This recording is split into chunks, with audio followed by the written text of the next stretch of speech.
Questions are welcome. Okay, the first question is about your slide on the gaming. The top 2 games you mentioned are contributing 44%. And if I look at the trends from 2009, again, it was 44%. It went up to 52, came down to 44. So over the last 5 years, they have been able to sustain a 44% share. So why are you negative on the gaming business then? So thank you for the question. So are you asking why the gaming, the top 2 games cannot sustain to contribute a large share of this revenue? Basically, based on our analysis, we think prior to 2008, the online gaming industry of China is rather underdeveloped. As you can see in the left chart, we have very few numbers of games launched in the market. But as the gaming boom in 2008 comes out, more games are being launched in the market. So the likelihood of being a hit game in the market is getting smaller and smaller.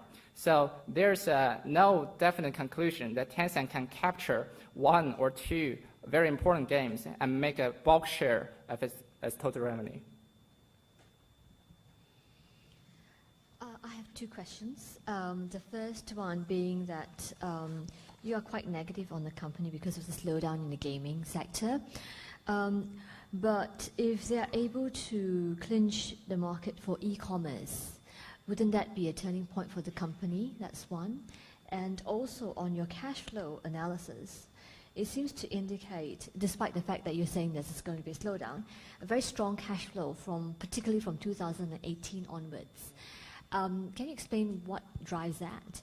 And precisely why you do not think that this e-commerce could be the next driving force for the company?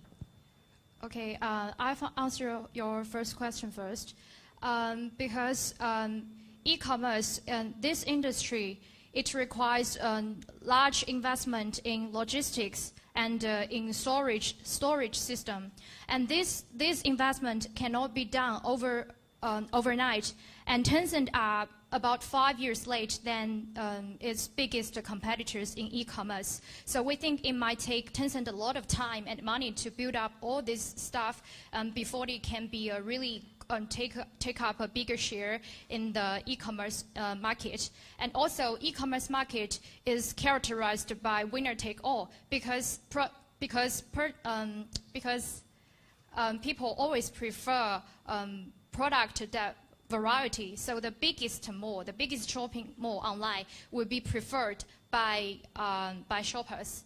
And also, e-commerce is an industry with very low margin.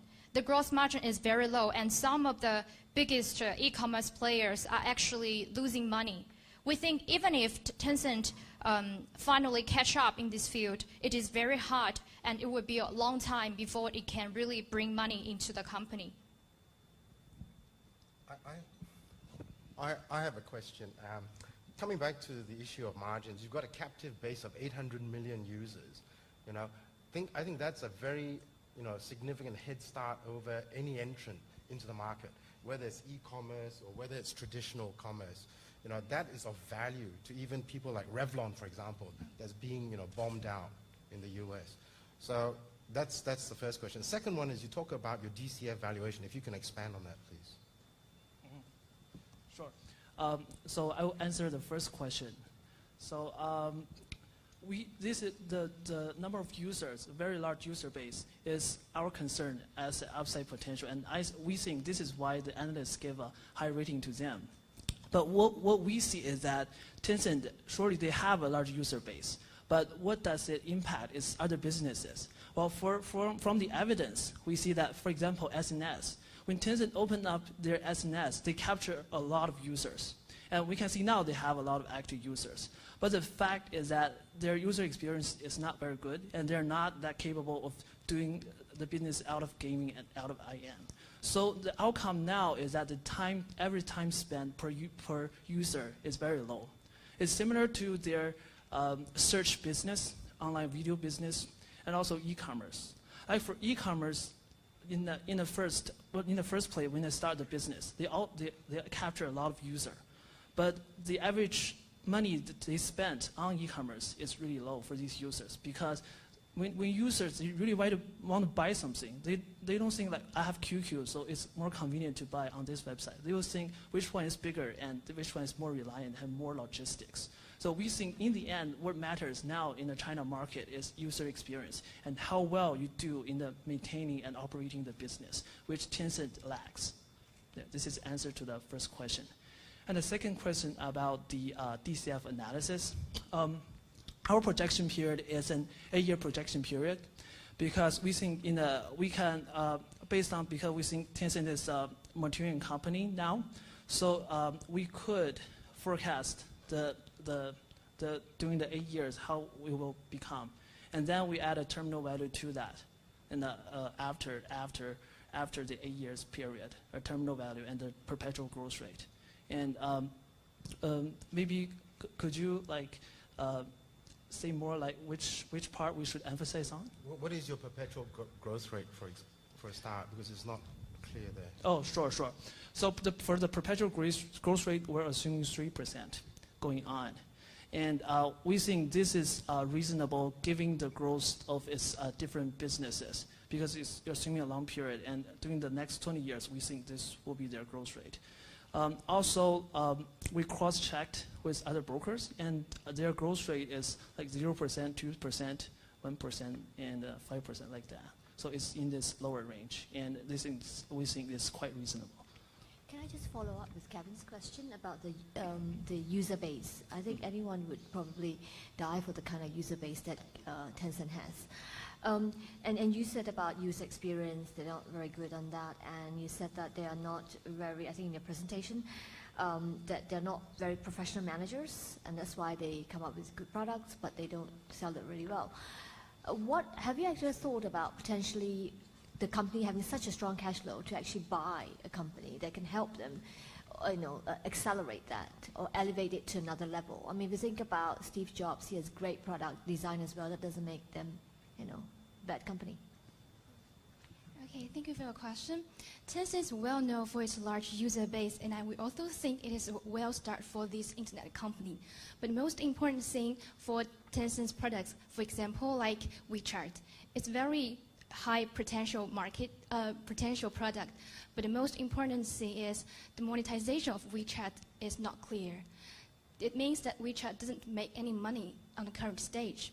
So although that on the other side, Tencent has a large amount of money, they can do like greenfield investment, mergers and acquisition. That's Tencent already did, but they lose money. They put a lot of investment in online gaming and e-commerce, want to make a large market share, but they do not succeed to capture and to catch up other long-standing other players. That's why Tencent's problem, we think. Okay, I have one question regarding the competition landscape. You seem to be very negative on the growth of the companies in the future. We need more information about the competition, about the landscape, how the other competitors are doing right now, and in the other fields like e-commerce and other areas that the Tencent are doing right now. Okay, thanks for your question. Actually, Tencent is a very mixed company, so it don't have a direct competitor. But for the subsectors that actually operates in, for example, for e-commerce, currently for B2C and C2C services, it always keep losing market share to Alibaba Group, the largest e-commerce company in China. So for e-commerce, on average, it holds about 7% market share, while Alibaba dominates with more than 60% market share. And for gaming, currently it is the largest market share holder in China. So it holds like 30% or more. And this trend is on the rise. But given that the industry is slowing down, we don't think this is Tencent's opportunity to catch up.